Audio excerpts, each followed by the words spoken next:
Avant de jouer, il y a la planche brute, découpée à la scie pour être placée sur le tour. À la manœuvre, Jean-Pierre Chérel, tourneur sur bois qui a fait du jeu son univers. Après une trentaine d'années passées à la Gacilly, village d'artisans d'art, il a posé ses gouges et ses ciseaux à Damgand. C'est là qu'il fabrique chaque pièce à la main. En fait, le tonnage correspond à la partie la plus rapide sur la fabrication d'un jeu. On passe plus de temps à préparer le bois et ensuite les finitions, le perçage, le ponçage. Là, je ponce juste le bord.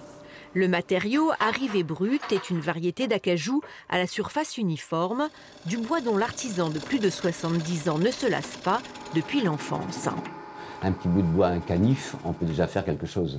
Et puis après, en s'équipant un petit peu plus en matériel, on fait plus de choses. Et puis c'est vraiment un matériau qui est agréable. L'odeur du bois, c'est agréable. L'aspect, c'est propre. Aujourd'hui, Jean-Pierre a levé le pied et ne fabrique plus que des jeux, en particulier son produit phare, le toc. Non seulement il est stratégique, mais en plus il est amusant. Il y a des renversements de situation et c'est un jeu qui a beaucoup de succès.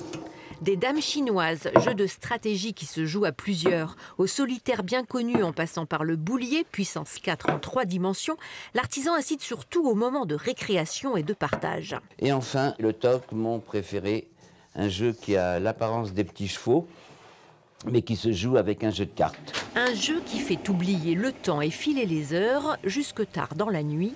Parole de joueur.